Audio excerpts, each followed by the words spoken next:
The forest was alive with whispers. The dense canopy above filtered the sunlight into fragmented beams, casting an emerald glow over the moss-covered ground. The air was thick with the scent of damp earth and pine, and the occasional rustle of leaves hinted at unseen creatures moving in the shadows. It was a place where time seemed to stand still, where the boundary between the natural and the supernatural blurred. Emma had come to this remote wildlife sanctuary to escape.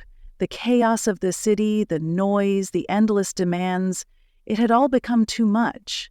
She had rented a small cabin on the edge of the forest, a place where she could write, reflect, and reconnect with the world in its purest form. But as the days passed, she began to notice something. It started with the sounds. At first they were faint, almost imperceptible. A soft padding of footsteps outside her cabin at night, the occasional rustle of leaves too deliberate to be the wind. Then came the feeling of being watched. Emma would turn sharply, her eyes scanning the trees, but there was never anything there, just the forest, silent and still. One evening, as the sun dipped below the horizon and the forest was bathed in twilight, Emma saw it. A cat. It was sleek and black, its fur glistening like oil in the fading light. It sat at the edge of the clearing, its piercing green eyes fixed on her. There was something unsettling about the way it stared, as if it could see into her soul. Emma tried to shoo it away, but it didn't budge. It simply watched her, unblinking. The next morning, the cat was still there. It followed her as she walked through the forest, always keeping its distance but never losing sight of her. Emma tried to ignore it, focusing instead on the beauty of her surroundings. The forest was breathtaking. Ancient trees with gnarled roots, vibrant wildflowers, and the occasional glimpse of deer or foxes. But the cat's presence was a constant reminder that something was off. As the days turned into weeks, the tension grew. The cat was always there, lurking in the shadows, its eyes never leaving her. Emma began to feel a growing sense of unease. She started to hear things. Whispers in the wind, the sound of footsteps when no one was there. The forest, once a place of solace, now felt like a prison. One night, Emma woke to the sound of scratching at her door. Her heart pounded as she grabbed a flashlight and crept to the window. The cat was there, its claws digging into the wood, its eyes glowing in the dark. Emma's breath caught in her throat. She opened the door, intending to scare it away, but the cat darted inside before she could react. It moved through the cabin with an almost unnatural grace, its eyes scanning the room as if searching for something. Emma felt a chill run down her spine. She tried to coax the cat out, but it ignored her, disappearing into the shadows. That night, she slept with the lights on, her dreams filled with visions of the cat and the forest, intertwined in a way that felt both familiar and alien. The next morning, Emma decided to explore the forest further, hoping to find some clue as to why the cat was so fixated on her. She ventured deeper than she ever had before, the trees growing denser, the air colder. The cat followed, always just out of reach, its presence a constant reminder of the mystery that's. As she walked, Emma began to notice strange markings on the trees.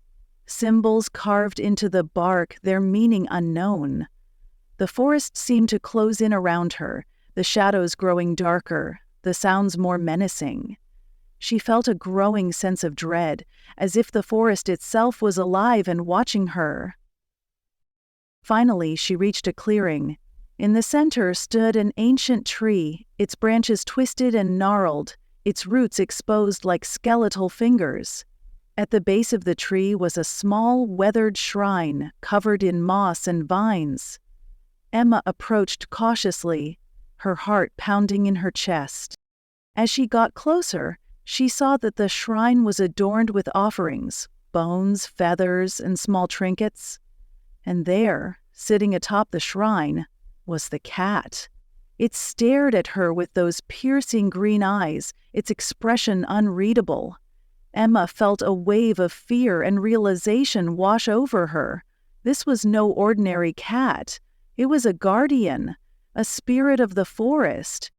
The cat leapt down from the shrine and circled her, its movements slow and deliberate. Emma felt a strange connection, as if the cat was trying to communicate with her. She reached out, her hand trembling, and the cat pressed its head against her palm. In that moment, she understood. The forest had chosen her. The cat was her guide, her protector. But as quickly as the connection formed, it was broken. The cat hissed, its fur bristling, and darted into the trees. Emma turned, her heart racing, and saw a figure emerging from the shadows.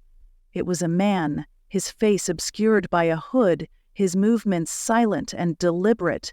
He carried a knife, its blade glinting in the dim light. Emma's breath caught in her throat. She backed away, her mind racing.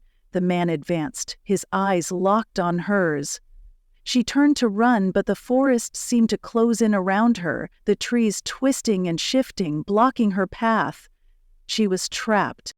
Just as the man reached her, the cat appeared, leaping from the shadows with a ferocious snarl. It attacked the man with a fury that was almost human, its claws slashing at his face and arms. The man stumbled back, dropping the knife, and fled into the forest. Emma collapsed to the ground, her body trembling with fear and relief. The cat returned to her side, its green eyes soft and reassuring. She reached out to touch it, but it stepped back, its gaze lingering on her for a moment before it turned and disappeared into the trees.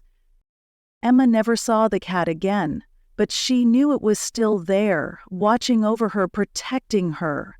The forest had chosen her, and she had accepted its gift. She stayed in the cabin, her connection to the natural world deeper than ever. And though she never fully understood the mystery of the cat, she knew one thing for certain: it would never leave her. The forest was alive with whispers, and Emma was a part of it now. The cat had seen to that. Emma's days in the forest took on a new rhythm after the encounter. The sanctuary no longer felt like a place of escape, but rather a place of belonging. She spent her mornings walking the trails, her senses heightened, attuned to the subtlest shifts in the environment. The forest seemed to breathe with her, its ancient pulse syncing with her own. Yet, despite the peace she found, the memory of the hooded man lingered like a shadow at the edge of her mind. Who was he? And why had he come for her? The cat's absence was palpable. Though Emma no longer saw it, she felt its presence in the rustle of leaves, the flicker of movement in the underbrush, and the occasional glint of green eyes in the darkness. It was as if the forest itself had taken on the cat's role, watching over her, guiding her. She began to leave small offerings at the shrine. A feather she found, a smooth stone, a sprig of wildflowers. It felt right, a way to honor whatever force had saved her.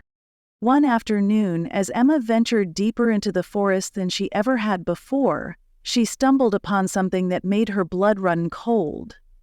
Hidden in a grove of towering pines was a makeshift campsite. A tattered tent sagged in the center, surrounded by empty cans, torn clothing, and a fire pit filled with cold ashes.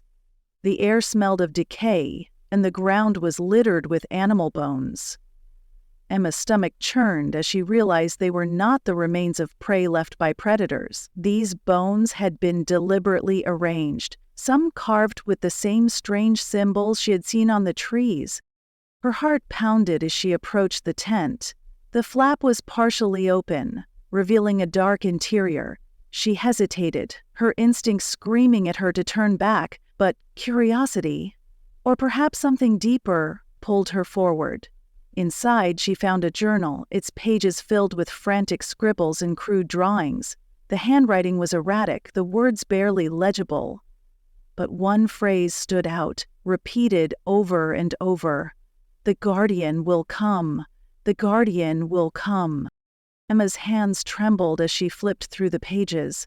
The drawings depicted the black cat, its eyes glowing, its form shifting between feline and something more humanoid. There were sketches of the shrine, the forest, and even her cabin.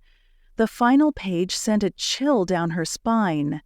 It was a crude map, with a path leading to a location deep in the forest, marked with a single word: source. She didn't have time to process what she had found. A twig snapped behind her and she spun around, her breath catching in her throat. The hooded man stood at the edge of the grove, his face still obscured, his knife gleaming in his hand. Emma's mind raced. She had no weapons, no way to defend herself. The man took a step forward, then another, his movements slow and deliberate, as if savoring her fear. Just as he lunged, a low growl echoed through the grove. The black cat emerged from the shadows, its fur bristling, its eyes blazing with an otherworldly light. It moved with a speed and ferocity that defied nature, leaping at the man with a snarl that sounded almost human. The two clashed in a blur of fur and steel, the man's shouts of pain mingling with the cat's guttural growls. Emma didn't wait to see the outcome. She turned and ran, clutching the journal to her chest. The forest seemed to guide her, the trees parting to create a clear path as she sprinted back toward the cabin. Her lungs burned and her legs ached, but she didn't stop until she reached the safety of her front porch. She collapsed onto the steps, gasping for air, her mind reeling. That night, the forest was eerily silent. Emma sat by the fire, the journal open in her lap, trying to make sense of what she had read. The entry spoke of a man who had come to the forest seeking something: power, knowledge, immortality. He had disturbed the balance, defiled the shrine, and drawn the wrath of the guardian. The cat, it seemed, was more than a protector. It was a force of nature, a manifestation of the forest's will. As the fire crackled, Emma heard a soft sound outside. She froze, her eyes darting to the window.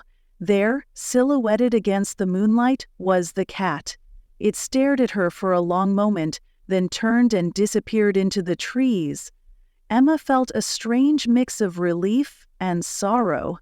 She knew the cat had saved her life, but she also knew it was no ordinary creature. It was bound to the forest, a part of something much larger than herself. The next morning, Emma packed her things.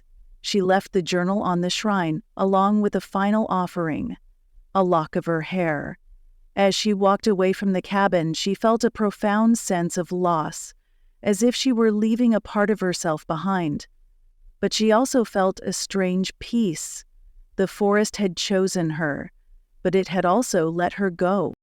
Years later, Emma would often think about the cat and the forest. She never returned to the sanctuary, but she carried its lessons with her: the importance of balance, the power of nature, and the mystery of the unseen. And sometimes, on quiet nights, she would hear a faint rustle in the trees outside her window, and she would smile, knowing that somewhere the guardians still watched over the forest. The cat that wouldn't leave had become a part of her, just as she had become a part of the forest.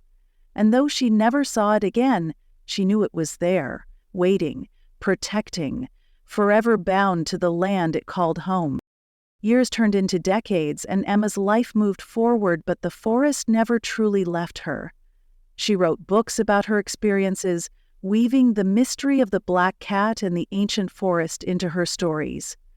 Her tales became bestsellers, captivating readers with their eerie realism and deep connection to the natural world. Yet, no matter how many words she poured onto the page, she could never fully capture the essence of what she had felt in those woods: the primal fear, the awe, the sense of being part of something far greater than herself. As she grew older, Emma found herself drawn back to the idea of the forest, not just in her writing, but in her dreams. Night after night, she would find herself wandering the shadowy trails, the cat always just out of sight, its green eyes glinting in the darkness. The dreams were vivid, almost too real, and she would wake with the scent of pine and earth lingering in her nostrils. One day, as she sorted through old boxes in her attic, she found the map from the journal. It had been years since she'd last seen it, and the paper was yellowed and brittle, but the markings were still clear. The word source stood out like a beacon calling to her. Emma hesitated, her fingers tracing the lines of the map. She had built a life far from the forest, a life filled with success and comfort, but the pull was undeniable. Against her better judgment, Emma decided to return. She told herself it was for closure, to finally put the past to rest, but deep down she knew it was more than that. The forest had never truly let her go. The journey back was surreal. The roads she remembered were overgrown, the landmarks faded with time. When she finally reached the sanctuary, it was as if the years had melted away. The forest was exactly as she remembered it, ancient, silent, and alive with whispers. She parked her car at the edge of the woods and stepped out, her heart pounding in her chest. The cabin was gone, reclaimed by the forest. Only a few rotting planks remained, barely visible beneath a carpet of moss and ferns. Emma felt a pang of sadness as she stood in the clearing, memories flooding back. She took a deep breath and began to walk, following the map toward the source.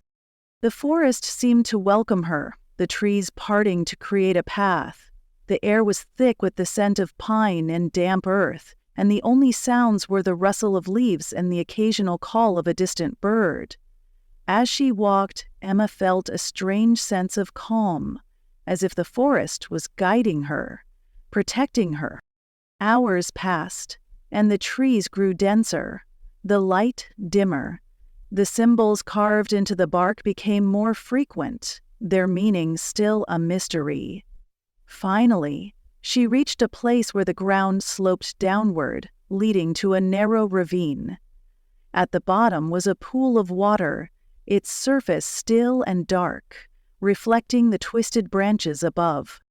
Emma approached cautiously, her breath catching in her throat. The air around the pool was charged with energy, and she felt a deep, primal fear stirring within her. This was the source. She could feel it in her bones. As she stood at the edge of the pool, the black cat emerged from the shadows. It was older now, its fur streaked with silver, but its eyes were as piercing as ever. It sat beside her, its gaze fixed on the water. Emma felt a surge of emotion, gratitude, fear, and something she couldn't quite name. The surface of the pool rippled and images began to form. Scenes from her life, moments she had long forgotten. She saw herself as a child, running through a field of wildflowers. She saw the day she had first arrived at the cabin, full of hope and uncertainty.